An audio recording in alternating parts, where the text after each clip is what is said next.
Welcome to the Edward Fowler Show here on this Hump Day, Wednesday, June 30th, 2021, the last day of June, and what a great way to end the great month of June with a great guest for you today. It's so amazing of all your fan base is here tonight, and thanks to all them subscribing to this channel, and I do hope you will stay subscribed after this show if you enjoy my discussion, my conversation, or to say our conversation, because I want you guys to get involved by asking any questions you have to my guests tonight by either using the YouTube live chat or going on Twitter the old-fashioned way using the hashtag The Fowler Show, and I'll try my best to ask those questions of yours to my guest tonight. And without further ado, let's get into it with my guest, who is joining us via Skype from Athens, Greece, I believe it is. I hope I get this correct now. Mario Frangoulis. Frangoulis. I was almost there. But there we go. Thank you so much for accepting to be on the show, and thank you for inviting us into your lovely room. Thank you, my friend. Thanks, Edward, for inviting me to your show. It's a real honor because I saw some amazing people on your show, and I follow you. And thanks for bringing my audience close to yours. Yeah, absolutely. And you're very welcome. Again, yeah, we bring on anybody who we think, right thing to say, is best for business. And you are truly best for business. And I can't believe that you've been in this business, in this game now, for 3 whole decades. That's a long time. Yes. Does it feel like 30 odd years to you? I would say 33, to be honest. But does it feel like 33 years to you? Well, it doesn't feel like 33. I feel much younger in that sense, and I feel like I'm very happy that I managed to achieve the things I love. And I still have, obviously many years ahead of me. Even though, I started when I was 22 years old back in 1988, playing Marius in Les Miserables in London, I have things that I want to record and operas I want to sing and various musicals that I would like to be involved in, for example. I'm very happy that music does such amazing things, like help you create a new part of yourself every time you put out a new record. I don't want all my records to sound the same. And as a classical crossover tenor in that sense, I love the idea of performing with various singers. I've sung with Celine Dion and Justin Hayward from the Moody Blues singing Nights in White Satin, and Jose Maria Cano songs. And of course, now with Blue Skies and American Songbook, I have the opportunity to perform also with Tammy McCann, but to sing those great songs from those composed from those great composers who enriched our lives with their great music, in the Hollywood movies, and the great jazz standards that we heard from the voices of Frank Sinatra and Dean Martin and Ella Fitzgerald, and nowadays Michael Bublé, of course, and the great, strong orchestrations that actually encompass these great songs. Absolutely, and I'm glad you mentioned about the the Dean Martins, the Frank Sinatras, the Michael Bublés, because if Dean Martin and Frank Sinatra around today, I'm sure they would be very impressed with your work, with how you're able to sound and fit in with their category, with similarities. Maybe. Well, I'm glad you said that. No. The most important. I mean, it's not just about singing the notes and learning the lyrics. You have to really follow the style, and I think it's very important to learn how the style works. It took me 2 years before I actually sang a note of this repertoire, thinking, of course we grew up with Frank Sinatra and Nat King Cole's voice and Ella Fitzgerald, like I said before, but unless you actually put it in your voice, as they say in Italian, or you have to feel it in your vocal cords and make sure that it feels free and you can feel easy vocally and physically to actually perform those songs with ease. Then it's a lot of work, and it takes many hours of studying really hard to feel so easy about singing those songs after a while. Yeah, absolutely. I want to know as well, because I'm guessing, I could be wrong, you can tell me off now, that you probably have to get your voice prepared and trained in a certain way to do those long notes, those high-pitched notes at times, and make your voice as loud as you can to go right to the back of the room, I guess, as well. Yes. Well, I was lucky enough, in a sense, to have very good, strong training right from the beginning of my career. I was lucky that when I got into Les Miserables, for example, in London, playing the romantic lead, Marius, we did 8 shows a week, and that sort of helped ease the difficult side of the voice and allowed me to sort of enjoy the essence of the music.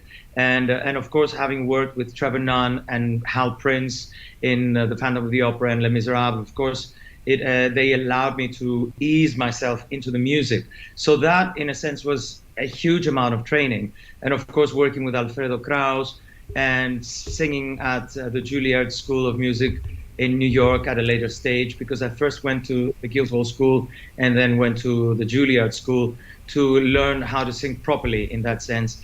Really allowed that the technique to help my voice, sing those songs with more ease in that sense. Yeah. But rehearsing more and rehearsing for many hours is what really helps me sing those songs, and watching the movies again and again and see how easy it was, even for Marlon Brando when he did Guys and Dolls with Frank Sinatra years ago. I thought, oh my God, Marlon Brando actually sings as well.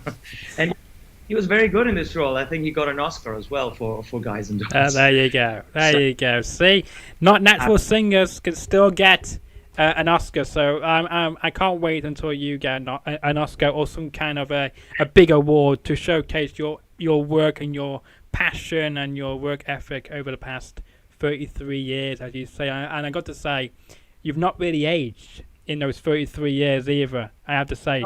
Not as much as it should be, but it's a family thing. I think we have young genes inside of us. My mother is now 94 and she looks like she's 74 years old or something. She doesn't have one kind of a wrinkle or something in her face. She's very well kept. I don't know. She's got a strong character, and I think one of the things that I followed with my mom is the great physique in that sense. I feel very healthy and very young. That's good to hear. And of course, we hope your mum gets to 100. It'd be a great milestone for you. I don't think that. You don't think so? You don't think so? Well, of course she wants that, but when you're in a position when you're not really as active as you were, and she had this incredible amount of energy and always out and seeing her friends, and now it's a little more difficult. She's mostly sitting and not so easy to move or hear or speak or whatever, so it's kind of lonelier in a sense for her at the moment. And not all of us, we're not there all the time with her, unfortunately, because we have our lives to move forward, and we still see her and send her love and call her and speak to her, but it's not the same as actually physically being there with the person who loves you very much. That is a shame to hear about, by the way, because like many people who in their late 90s, still fit as they are, as they were 30 odd. But again, please do send my thoughts and my well wishes to your mum as well, please. I will do. But let's just go through the live chat, because there's people tuning in from all over the place. Istanbul, of course, Greece, obviously, London as well. Let's see, Cyprus as well, all getting in on the places there. What has been some of your best moments from when you've been in any of those great, lovely cities? You've been into Paris as well. We should mention Paris, shouldn't we? But I mean, what's been some of your best moments from those places and elsewhere as well? Yeah, I mean, I think one of my favorite moments, obviously my favorite moment, was walking on stage for the first time, the professional stage, and that was Les Miserables on the 5th of December 1988. Wow! And I remember it very well because I'm a Sagittarian, so it's very close to my birthday, and my parents were in London to see the opening of the show, so they were on the first, on the gallery, on the first row, in a sense, feeling very proud of their son. and I was very happy, and I felt bigger. As I walked on stage, I felt that this is where I truly belong. I felt my a little sweat coming down my ears, and I thought, God, this is real. This is happening. I knew the role very well. I only had 1 week to learn the role. Wow. Because in the beginning we had a problem with the London board of how do you call it, the theatre board or something. Oh, yeah. They were not accepting me to start with because I didn't have an equity card, and in order to play in the West End back then in '88, you had to have at least 8 professional contracts outside the West End. Right. Playing in various places. And once you proved yourself, then you could come into the West End. So for me, being Greek in that sense, because they didn't see me as English with a name like Frangoulis in that sense, and they thought, okay, so he went to the Guildhall School of Music and Drama, which is the best drama school in a sense, one of the best drama schools in London. And I had a very good agent, Mike Lanson from ICM, who represented me very well. But I sort of went off the chance to audition for Les Miserables, with my little number, with hundreds of kids outside the Palace Theatre, and I felt that tension happening, and I just went in feeling, listen, I have nothing to lose. So I sang a song, a very simple English, but I sort of went off. Sorry. Carry on. I missed you for a second. No, it's fine. Yeah, so I sang a very simple British song, very quietly, very beautifully, and I think that sort of caught the panel's attention in that sense. And then they asked me if I know any of the very well-known musicals, so I sang Maria from West Side Story, and I also sang an aria from La Traviata, so De miei volenti spiriti from La Traviata. So I thought I give a good audition.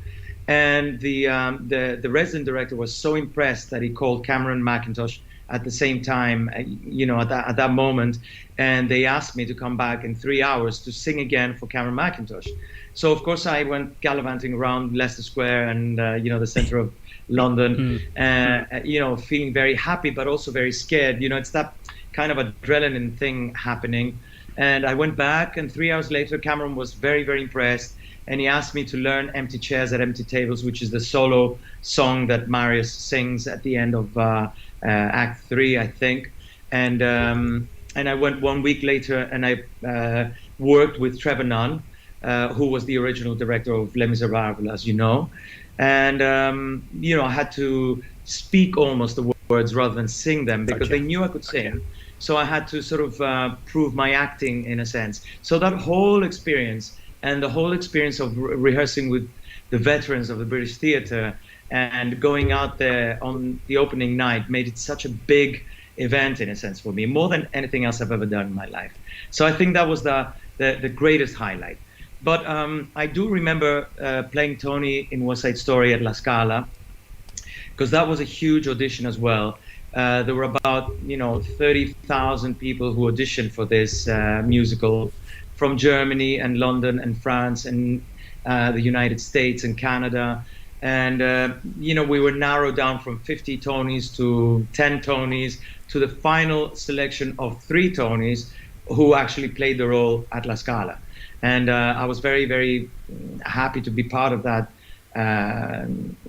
performance in the year 2000, when the millennium was changing and everything was very exciting. And I thought, this is another moment I'll remember for the rest of my life. Good story. I do enjoy these wonderful stories. Because I will tell you my age.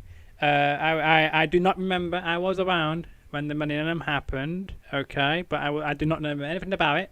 All I know, in later years, apparently everyone was so scared that apparently all the clocks and on the computers and whatnot were going to crash and end of the world or something's going to happen. But of course, nothing happened. We all moved on, and it's 2021 here. And as I said before, you were with some tremendous people, and when you first got into getting put into the professionalism and getting into these wonderful stadiums and arenas, who were you looking up to? Who inspired you to do? Well, to I think to give you the motivation.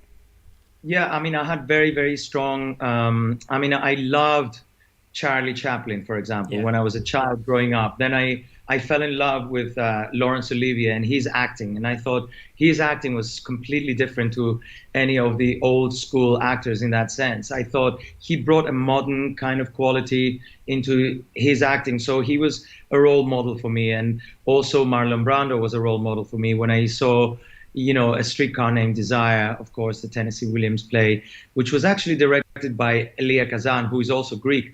And I was very proud about that. I said, even there.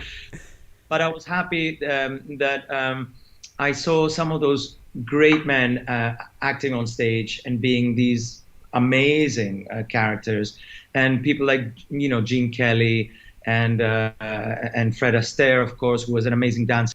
And all those great movies that I saw when I was a young boy growing up, I always had to be the leading role and the young romantic lead. I couldn't play any sort of bad roles in that sense, unless I was in The Godfather. Then I can see you playing a villain in that movie. I can see you. You do make a good mob. You do make a good mob. You got a good mob face. Have to say. Thank you very much. I actually. No, I did play. No, it was not really a mug, but it was kind of the guys and dolls of Bertolt Brecht and Kurt Weill when I did Happy End in Greece in a fantastic theater company called Theatro Technis. The Theatre of Theatro Technis is almost like the National Theatre in London or the Old Vic in London, and I played the leading role in this, and he was kind of a strange guy, with a funny hat, very seductive, still the romantic hero, but he was like Guys and Dolls, for example, like Marlon Brando in Guys and Dolls. He was that kind of character, but only more European. Well, I mean, obviously, because you're European, so we gotta make a few tweaks, don't we, to make it a bit more interesting. I'm thinking about Brexit now. We were Europeans, right? Now we're Brexiting. Yeah. Oh my God. There we go. He told me before we came on the air we weren't going to discuss politics, so here we go. He broke the wall. Anyway, that's the only mention of any politics on this show now. There you go. Exactly. I thought, a lot of the doors are closing for no reason. And I didn't think we thought about things like that back then, and I think everybody thought, okay, listen, we have our control of our, money and our, stuff in London. We don't really need anyone else. And I realized how much England is going to lose because, like, for example, I love my teas from Fortnum & Mason. So I always order them from Fortnum & Mason to come to Greece, like packs and packs of Earl Grey teas and stuff like that. And last time there was a huge pack that I ordered that came to Greece, and then it had to be transported back to London because of the Brexit idea. There was nothing I could do to keep it in Athens. Right. So if that was me, I imagine how much of that stuff is returned to London, how much business people are losing. So I won't go into any other politics. There we go.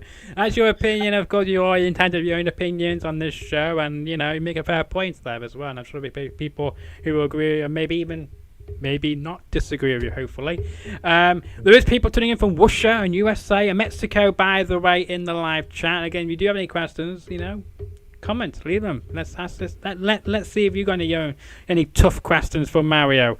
Not to do with politics, to do with music, of course. And speaking of music, let's move on to your newest album.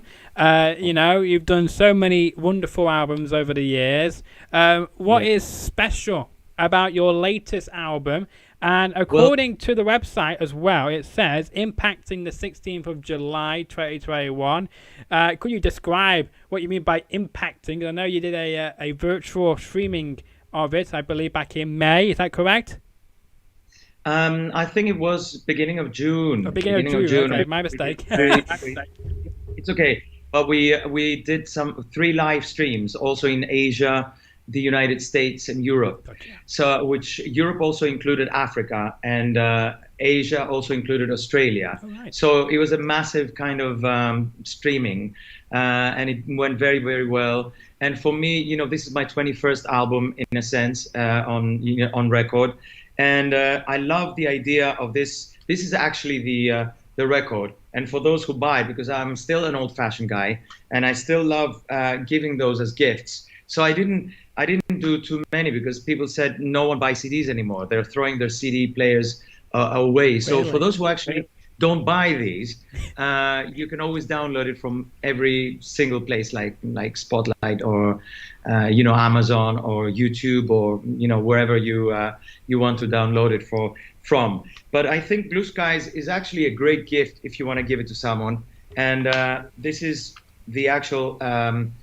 This is like the good old-fashioned days where you have the CD on one side and the DVD on the other side. So there's a high-definition DVD of the actual show and the CD, and it has all the writers. If someone wants to read what this is about and what inspired me to make this album happen in that sense. And for me, it's very important. It's one of the most important albums in my career because I grew up with this music and I had it on my mind that one day I want to record, with a big band. And in fact, one of my first producer, his name is Peter Asher, who is one of the world's top producers, and he is an amazing man, a great musical guy. And in fact, it was Peter and Gordon. I don't know if you knew those two singing together, but Peter and Gordon were a duet of musicians. Gotcha. And they were very well known, obviously, some time ago in the 70s, I think, 80s or something like that. And now Peter still continues to perform. But in any case, he said to me, what kind of record do you want to make? And I said, I want to make a big band record and singing all those songs by Frank Sinatra and Dean Martin. And maybe I didn't know what I was saying. And that was like in 1998, 99 or something like that.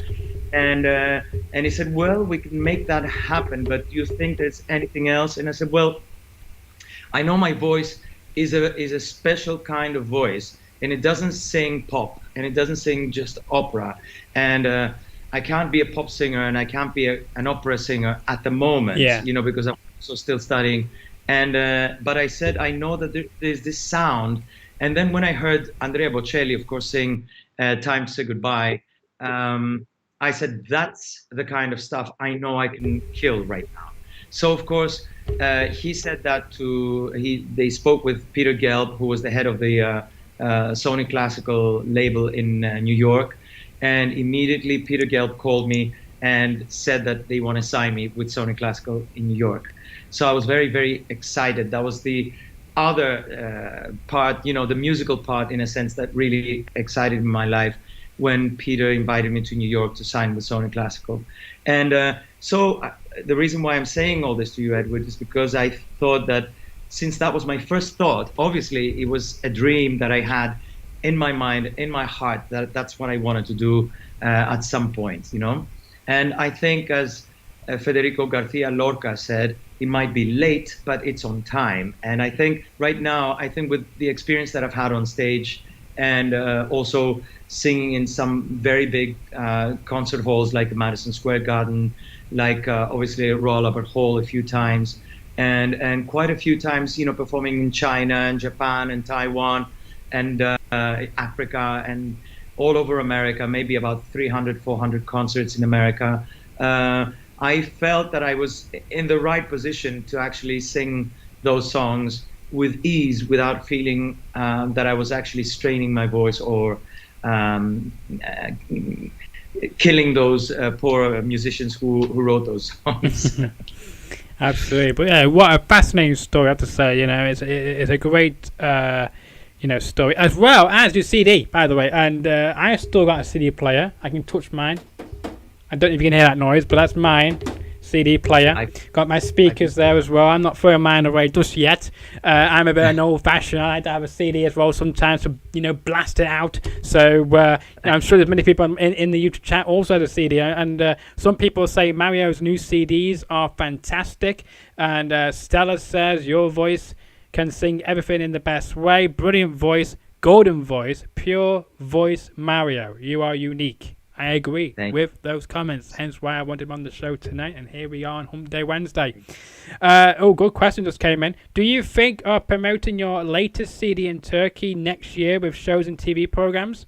There were amazing interviews in the newspapers and websites here. Wow. Yes, I knew there was some interviews. I mean, I did a couple of interviews, and I sent some written interviews for Turkey. And I love Turkey because I have a lot of Turkish friends.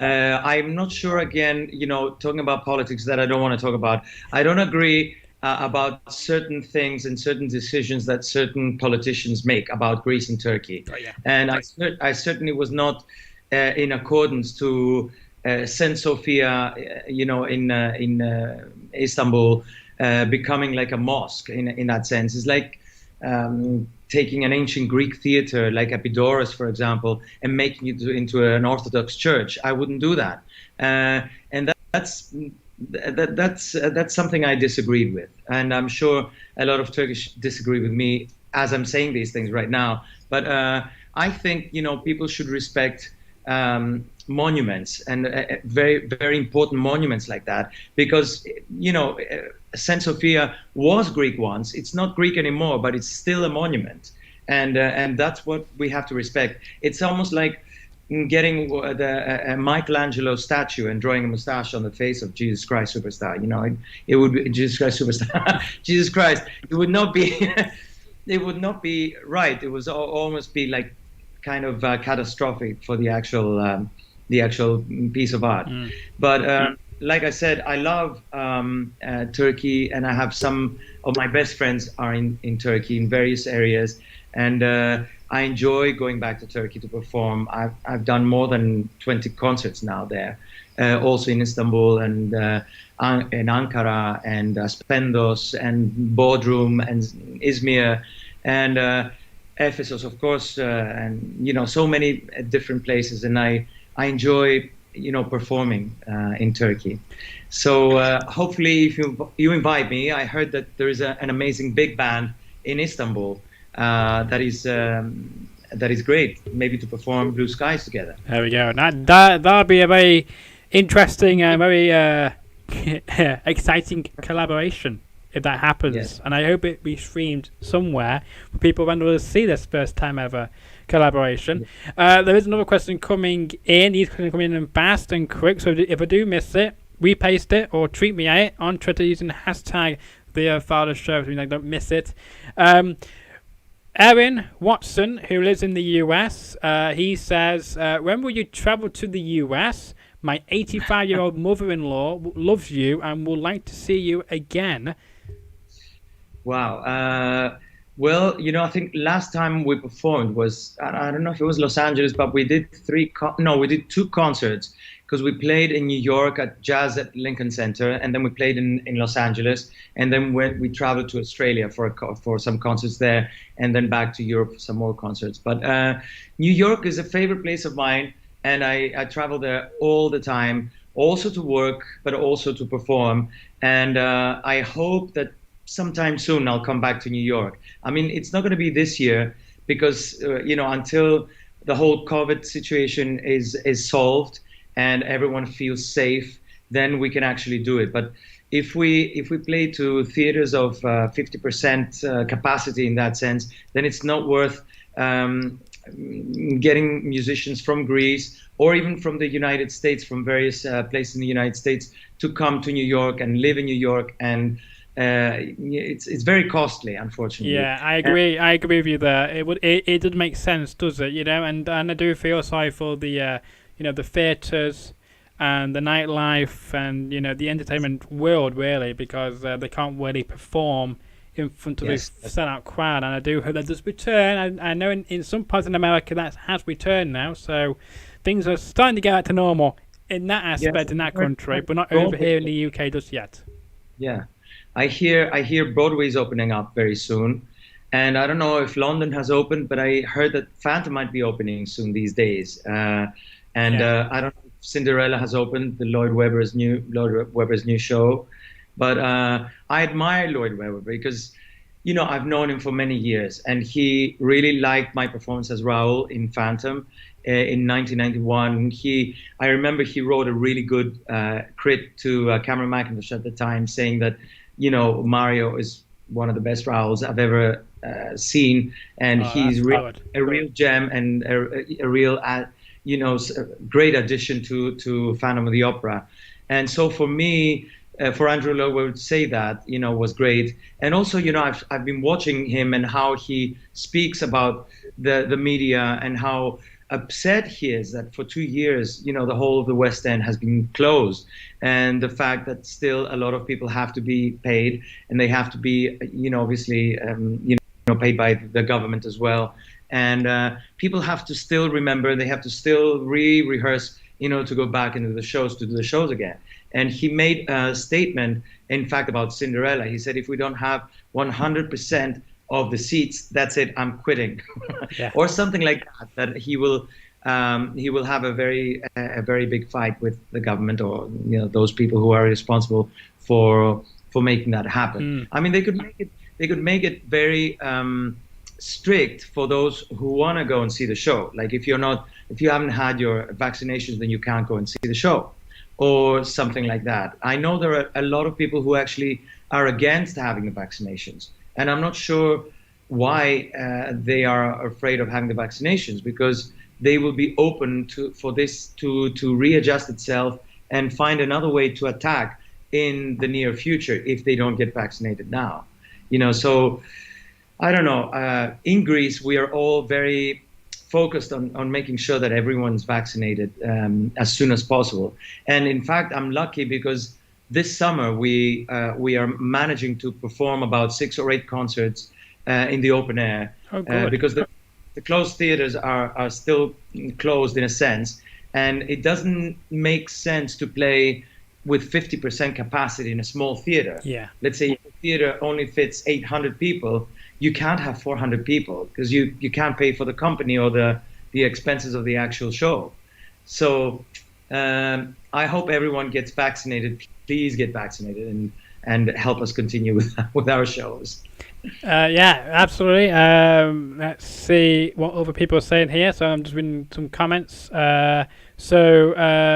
Erin Watson says Florida would be nice. We're going to your other comments you made a bit ago. Let's see. Let's have a look here. Betty says hello to both of us. So hello, Betty. Hello. How are you, Betty? Great interview, thank you. Helen says, which is your favorite song on the album? That's a good question. On the album? Yeah. They're all my favorite songs. No, I know I have to say that, don't I? Yes, you do. No, songs, because they're songs I picked one by one. I mean, out of 300 songs that I had in the beginning, because it's the American Songbook is not just these songs, the 27 songs that I chose.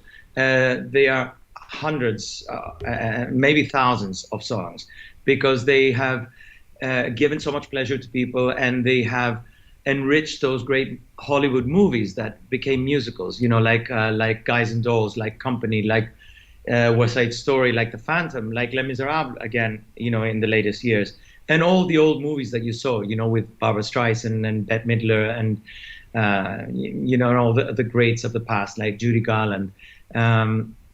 So there are hundreds of songs that could be sung also by men. Like I could sing Somewhere Over the Rainbow as a male performer, because it's a song that has a general kind of idea that if those little birds can't fly, why can't I? The lyrics are very relevant in a sense.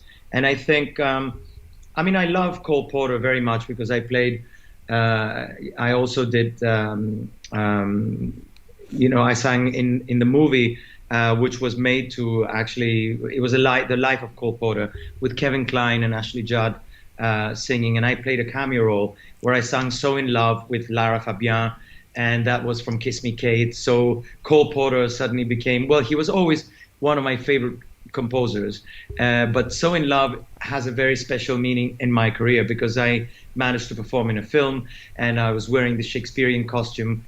And of course, performing Shakespeare is good.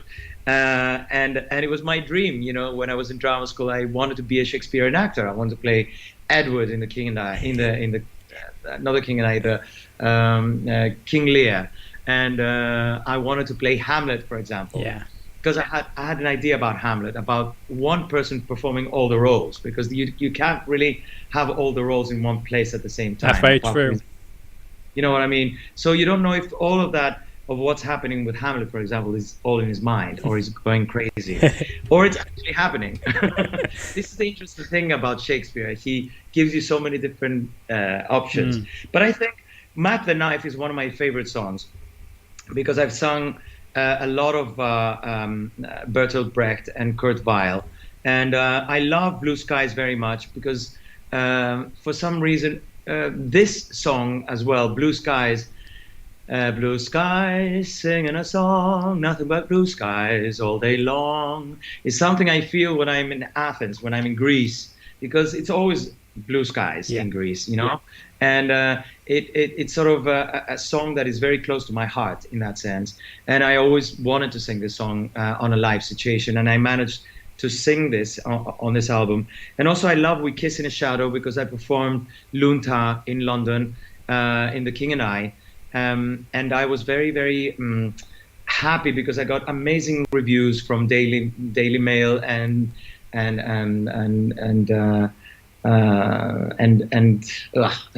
Telegraph, Daily Telegraph, and some of the top newspapers in London and the Times. And I was very, very happy that I managed to actually play that role. And of course, I put my strong Greek accent there because he's from, you know, he's not actually British. So I had to have a strong accent the other way, you know, in that sense. Yeah. So sense. I love what the song means, you know, We Kiss in a Shadow, because I also felt very, when I first went to London to audition for the Guildhall, or when I first got into Les Miserables, I had a lot of racist comments in a sense, not racist, bullying comments in a sense. They said that Mario should be selling souvlaki somewhere in the corner rather than playing Marius in Les Miserables. And of course, as much as it hurt me, it also made me stronger. And I said to myself, it's not going to be about you. This is going to be about me. So, of course, I went to the notice board and I said, yes, I might be selling souvlakis, but in the evening, I am the romantic lead in Les Miserables. I hope you can make the same. I hope you can do the same. But, I mean, I never fight with these things because there's space, I think, for everyone. And I think, you know, when you're young, you're more sort of spirited and you want to answer and you want to fight. But as you grow older, you become wiser and you accept things as they are, you know, in that sense. I think I Will Wait for You is a great song because that's from, that's obviously Michel Legrand, who wrote that song from the umbrellas of Les Parapluies du Cherbourg, from the Cherbourg umbrellas. Oh, yeah.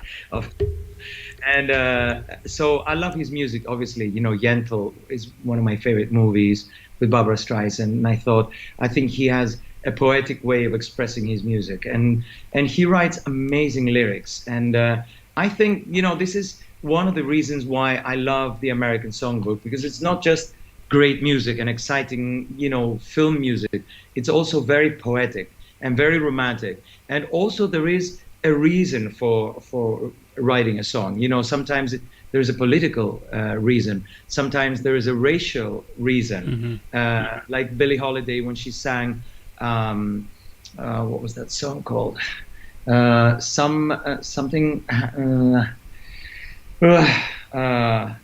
Anyway, it was a very political song, again, about racism and about how people killed each other, and especially how white people killed black people in America, and they found them hanging on trees. And it wasn't just a beautiful song. It was a song that meant so much to so many people as times were changing.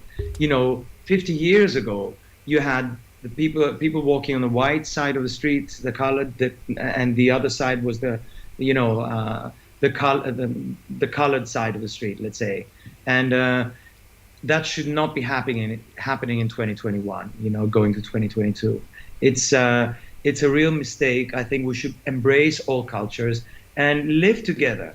You know, I love Bollywood movies, for example, and I love India, and I loved Gandhi as a personality and what he did for his country. And you know, I love a lot of the African leaders and the African tribes and how they managed to survive all those years.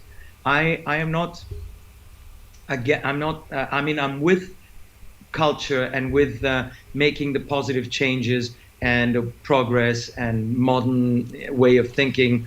But I disagree with killing other societies and killing other people so that those few politicians can gain a few more things like oil or like gas or like sea or like something.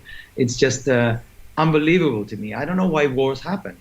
And I know I've been an ambassador of peace for many years in so many different occasions, only because I hate to see a young child suffer at such a small age. I mean, I was very lucky when I came back from Africa to Athens to play a lot as a young boy. You know, we had 3 months of holidays from June till September, and we played every day. We swam, we played football, we did water polo, we windsurfed and had fun with our friends. And that is a part you cannot take away from a young child. You know, you can't take away those fun moments of being a young boy, a young girl. You know, that's very true.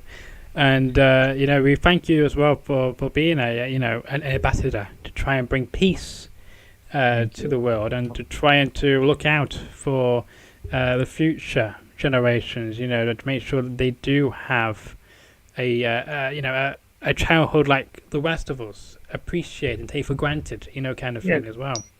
I know, and it doesn't. The thing is, it doesn't cost very much to actually have fun. You know, you need to allow yourself to be, to think positive and play with your friends, and you know, be in a situation where hopefully you're allowed to. But some of these kids are not allowed to, unfortunately. That's the problem.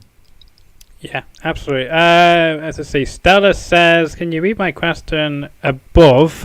Do you? I don't know which one it was, because again, the chat is quite fast, right? So I do apologise. It's not. I don't care about your questions. It's that they're going too fast for me to see them as I'm interacting with Mario's answers and interesting topics we're discussing here. So if you can just retype it or just tell me which one it was. The one I see is about "So in Love," the great song sang by you, Mario.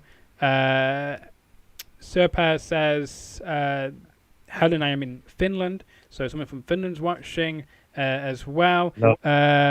Before we answer any more questions, for a plug here that I am live again tomorrow night live at 6 p.m. UK time, 8 p.m. I'm guessing in Greece, 1 p.m. Eastern, 10 a.m. on the West Coast, with my guest, get this, Vic the Space Lord, will be here on the show tomorrow at that time. Hope you can join me for that interview. But right now, back to my guest, Mario Frangoulis. You can find him on Facebook, Twitter, and Instagram. They've been showing up throughout the show. And it's all the same name. Simples. It is all the same name. Yeah. And on my site, my official site, which is www.mariofrangoulis.com. That's probably the easiest, because everything that I have or I'm doing or I do is actually on my site. So if you need any information or for tickets or for dates or for my bio or anything you need, it's all there. There you go, nice and simple as well. So there you go. He keeps it nice and simple, unlike myself, where on Facebook and Instagram it's correct, but on Twitter I can't have the name because I'm one character too long, so they won't give it to me. Let's see. So let's go back to the live chat here. Helen wants to know if you're coming to Cyprus this year with Blue Skies. Not coming to Cyprus with Blue Skies. We're coming with a major diva from Greece. She's like our Shirley Bassey of Greece. And her name is Marinella. So we're coming to Cyprus with Marinella from the 19th to the 25th of September. So we're doing 4 concerts in Cyprus between the 19th to the 24th of September. Lovely. 25th of September. So hopefully we'll see you there. I am also singing a few songs from Blue Skies, but not with a big band, with a band that will be there accompanying us, which I think is about 14 or 16 members of the orchestra. So it's pretty big, and it's a good sound. Yeah. Well, I hope I'm hoping people can still go to your website and see if tickets are still available to see you live in that lovely place as well in September. Nice autumn feel before the dreaded winter comes. Let's see. We're going. No, September. We call September in Greece the little summer because it is very, very hot still.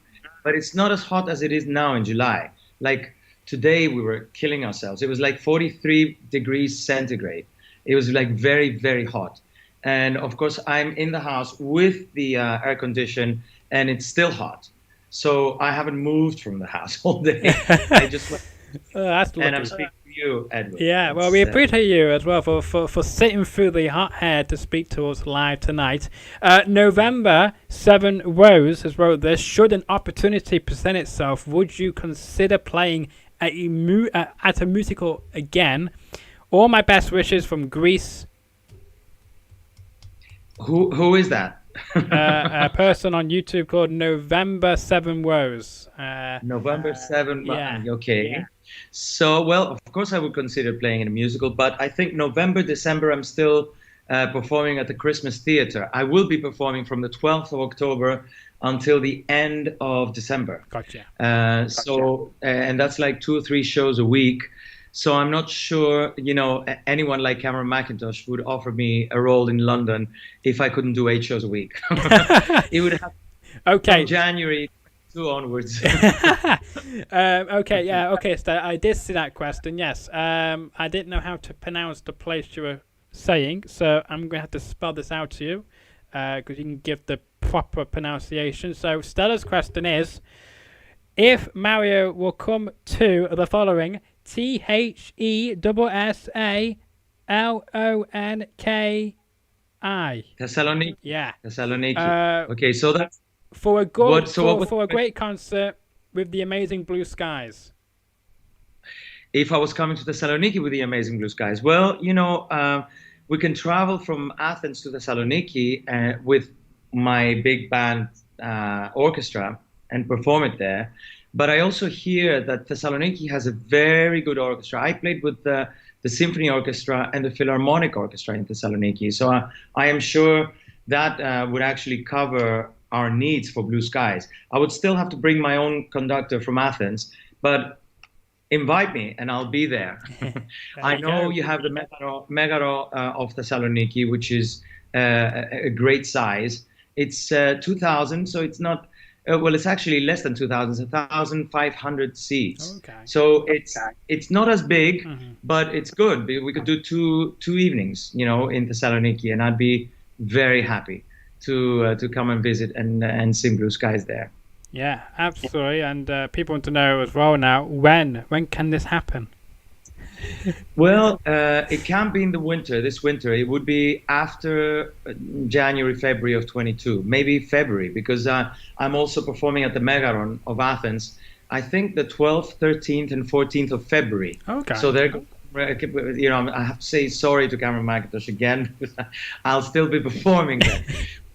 But that would be the 12th, 13th, and 14th of February at the Megaron in Athens. So maybe around those dates, maybe the 17th to the 20th of February, we could arrange to come to Thessaloniki.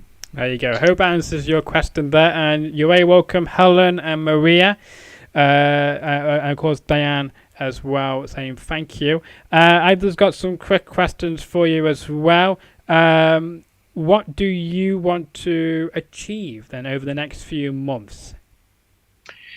Well, I want to continue working very hard with my summer tour. I want to make sure that it's completely packed and people enjoy it very much. And I hope more people, vaccinate themselves. I'm not against people not vaccinating themselves, but and obviously there are the rules. If you come into the theater, you still have to wear the masks and you still have to keep your distance and all of that. We still play to 60% of the capacity, unfortunately. And I think I say unfortunately because if everyone was vaccinated, we would have 80% and 90% and 100% of the capacity of the theater. And unfortunately, right now we are waiting for everyone to have those. I think more than half of Greece has been vaccinated, which is very good. It's at least 6 million people in that sense. So we're getting there, and I think by the end of the summer, most of Greece will have been vaccinated in that sense, and that will help things. The restaurants go back to their normal lives, and because I hear certain things like that from the 15th of July, the restaurants, for example, in Greece, will be separated to two parts. Okay. One part will be those who are vaccinated, and the other part will be those who are not vaccinated. So, we still have that choice to make in that sense. And this is not like an insult towards people who don't vaccinate. That's their right. They can do what they like. I would advise them to be vaccinated because I think the once you do that, like I did, for example, I felt freer. I felt I could go out not wearing a mask all the time. I felt free to touch someone and say, hi, how are you? Because I missed the physical touch. I missed, hugging and kissing my friends and the people I love in my life. And that's very difficult when you wear masks and you keep everyone, at a distance in that sense. And I'm very warm in that sense, very Greek. I want to feel the other person. I want to hug the other person and make sure that we are close. Yeah. I feel you. The other question I want to know is, what cities would love to perform in front of, which you've not had the chance to before? If any. You've been to many different countries, so you probably visited all the best ones. I mean, I played in almost the whole of Europe. I mean, I want to play more in London. Okay. Because London is like a second home for me. Because I went to drama school there. I was in Les Miserables and Phantom and The King and I enjoyed the life in London. And I don't mind the rain, in the winter, because it makes me think, okay, I'm working, so it doesn't matter if it rains. I'm at the house, saving myself to go and do an amazing performance this evening and meet my audiences. And I enjoy London very much, and I have some of my best friends live in London, and I miss that city very much. And I hope to get a role in a musical maybe at some point and go back to London. I mean, I want to play the Phantom now, because now I'm at the right age to play the Phantom. Gotcha. So we'll see. I feel mature enough. My voice is easy, on those notes of the Phantom, and it's a role that I know I can play very well. I have it in my voice, and I know how to play the role. I mean, I know the whole show very well. So it seems like you've been practicing in your spare time. I do, and I sing Music of the Night all the time, every performance almost. So and that's the main song that Phantom sings in that sense. And of course, a lot of the other songs that he sings with Christine, they're very easy for me in that sense. They're very much within my range. I mean, more so than Jean Valjean in Les Miserables. I think Jean Valjean is great for me character-wise and acting-wise and vocally-wise. It's just there is one song, obviously, Bring Him Home, hear my prayer, the song, which has a very, very soft part right on the break of the voice. And that's something I can't do because I never had a falsetto in my voice. I always sing full voice. And my brother doesn't have it. It's a family thing. So if they allow me to fully sing it, then I'll be a good Jean Valjean. Otherwise, I'll go for Javert. But Phantom, I'm right to play. And of course, as well, I want to know is other projects you're involved in outside of music as well, and other projects you're planning. I know we were discussing off air that you're planning to come to New York at some point soon as well. Yes, I'm planning to go back to New York. I mean, thinking because these are my two lives. One is the stage, my stage life, and the roles I play on stage, and the other is the recording career in that sense. And recording-wise, this record is my 21st record that I've made globally in that sense, and I've sold more than 6 million records. So that says that there is an audience who loves my music in that sense, and I'm very happy that I'm sharing my songs and the songs that people have written for me. And I love singing original songs that many of the great writers have composed for me, like Jose Maria Cano and Nicola Piovani and, and Steve Wood and a lot of these fantastic songs that have accompanied me through my last 20 years in the recording business in that sense. But I have many plans, like I'm going back to New York because I want to finish this project with the Broadway duets that I want to make. Again, this is something that started 2 years ago, and I was planning to have this out this Christmas. But unfortunately, because of the COVID pandemic situation, everything stopped in America, and the meetings stopped, and we could not have conversations with anyone. I mean, we could still record a song, but in the first few months, we were not allowed to go to a studio and record the songs, and I could not invite my guests to Greece to perform with an orchestra here because everything was closed here at some point. Gotcha. So, unfortunately, we lost 2 years of our lives. But then again, the passion is still there, and my love for this music is still there. And again, we managed, thank God, we had already recorded Blue Skies, an American Songbook, 2 years ago. So it was a project that was pending. So as soon as the Broadway duets was put aside, I thought, oh my God, what am I going to do? Okay, I'm going to put out Blue Skies, an American Songbook. So this is what happened. I mean, I guess the pandemic was unlucky for a lot of people, and I'm very sorry that so many people have lost their lives and families have been suffering through this. And I just hope that everyone finds something really good through this pandemic, like reestablish your feelings and your relationships with your family members and your friends, and understand who is next to you, who is your friend for real, and who actually is close to you throughout your career. I found out those 2 years that my best friends are still my best friends, that the family who actually loves me and I love them, they still love me and I still love them. So I haven't lost my major relationships, and especially with relationships like with Cameron McIntosh, we are still friends and we still keep in touch. And he's like my theatrical father in that sense, because he discovered me back in 1988 when I was 22 years old. I mean, he's not much older than me in that sense, but he discovered me. So for me, he taught me those lessons, being on stage, and introduced me to Trevor Nunn and to, all those great directors that I worked with in the beginning, and Sir Andrew Lloyd Webber, of course. Yes. The goat, as they say nowadays, won't they? The goat. one of the goats. Yes.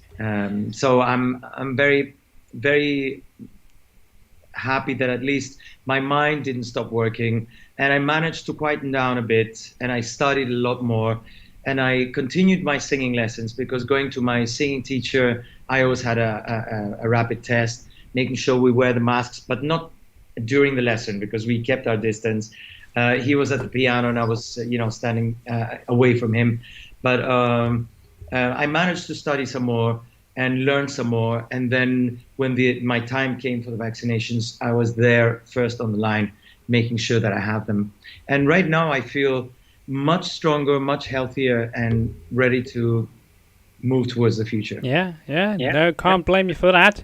Let's just go through these last few questions before we will end this, because we have been live now for over an hour. So we appreciate Mario's time. Again, it's getting quite late, I'm guessing, there in Greece, Athens. I'm sure he needs to maybe cook some dinner, relax, after talking for a lot. So we want to give him that time to do so. So let's just pick out some questions here, which just came from the last few moments. So Stella wants to know the program with the great dive, Marinia, would it come to North Greece? I hope I pronounced that correctly. I can spell it to you if you want me to. Great dive, Marinia. I don't understand what she means by that. Marinela. Say it again. Is it Marinela?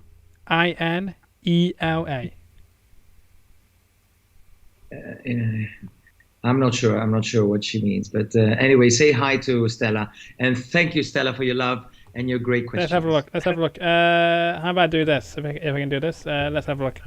I will do this.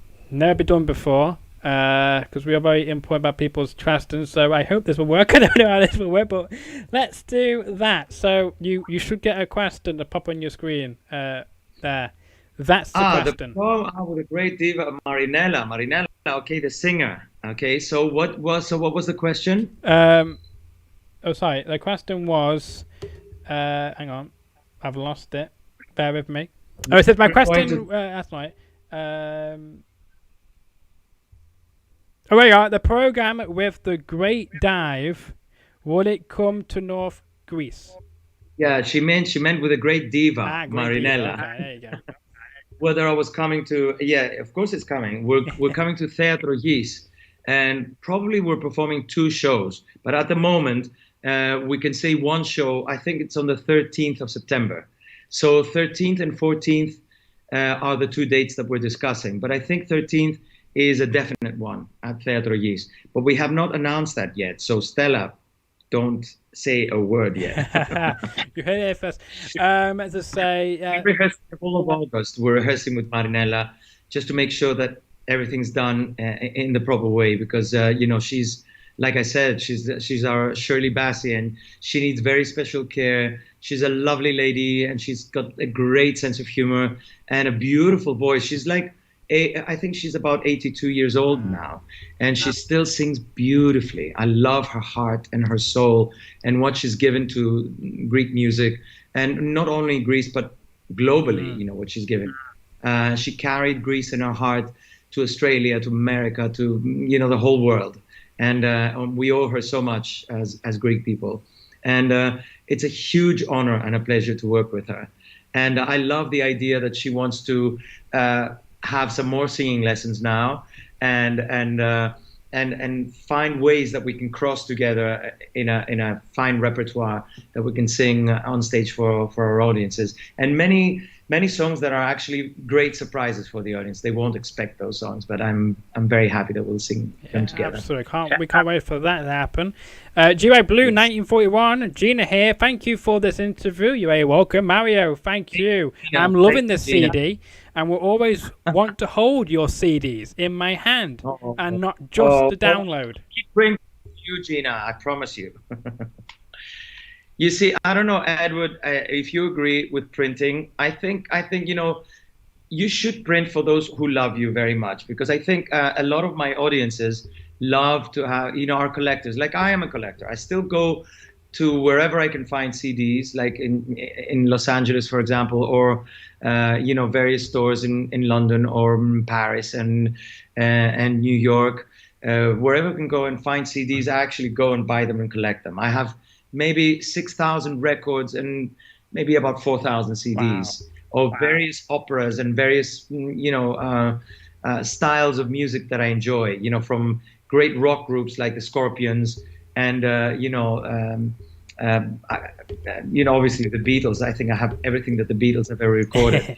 And some of Elvis Presley. I don't think Elvis Presley was my favorite singer of all time, but I did like the tone of his voice, and I love the story of his life. So I follow him because of that. Don't blame me. Don't blame me for that.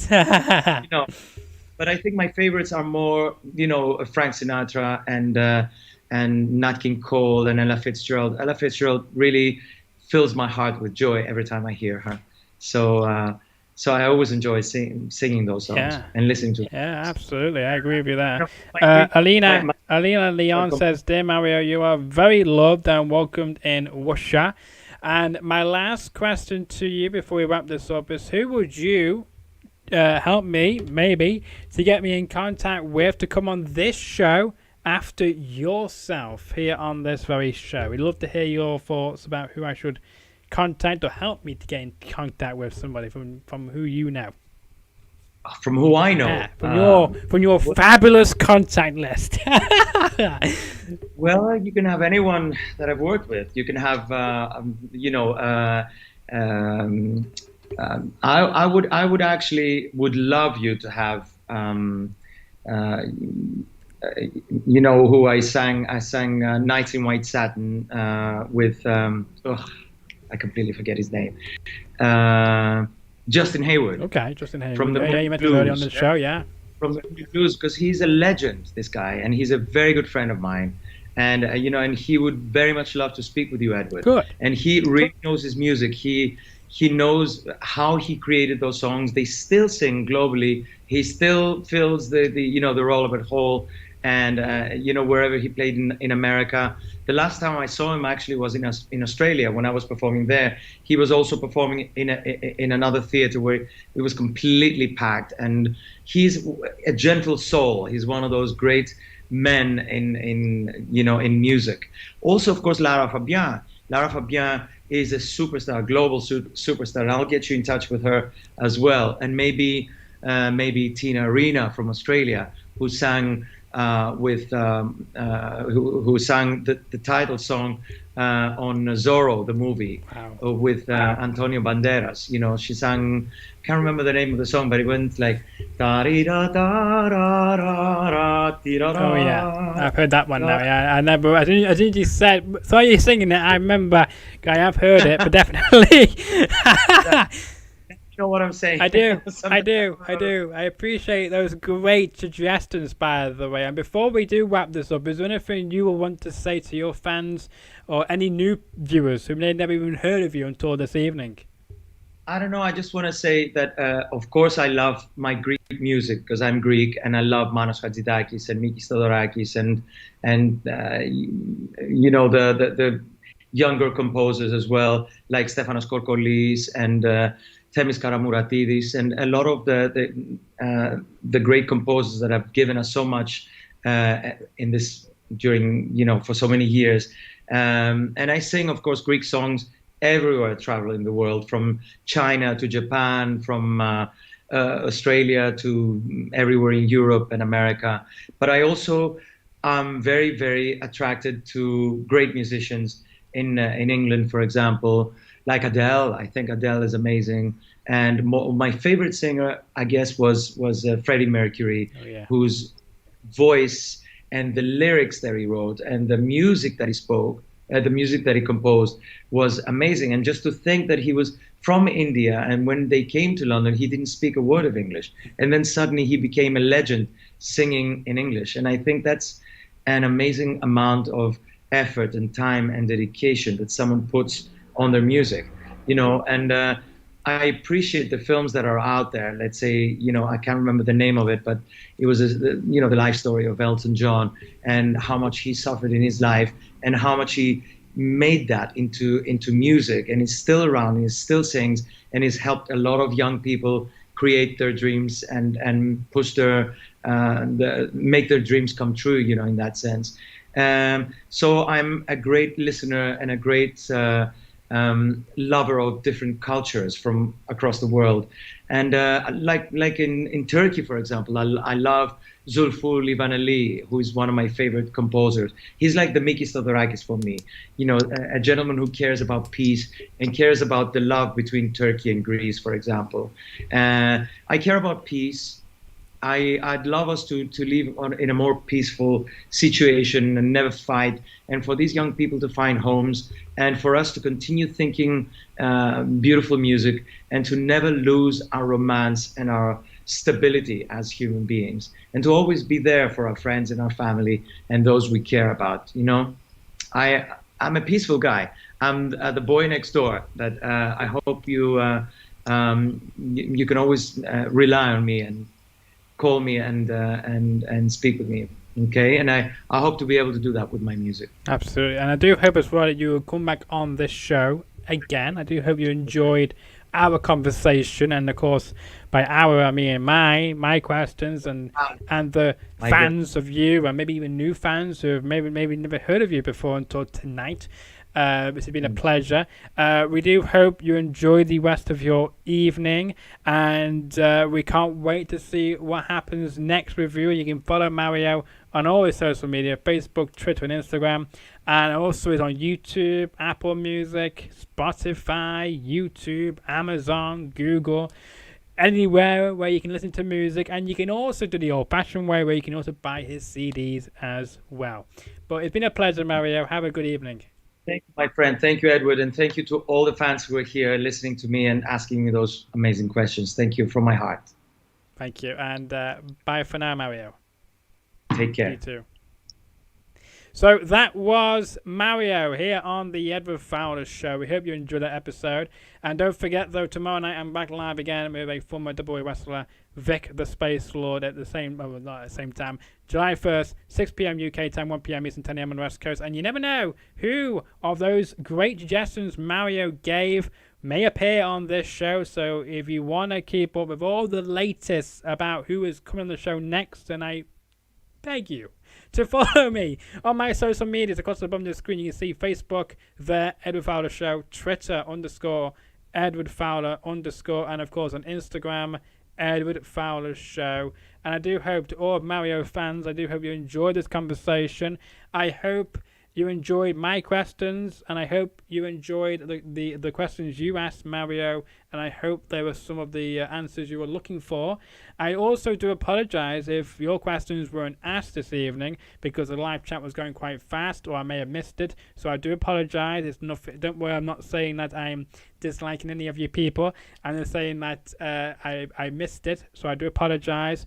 If you want for me to ask those questions to Mario in my next episode, and leave them in the YouTube comment section below, and I can grab them from there to ask him on the next show we do together. He just seen then Mario will appear back on the show.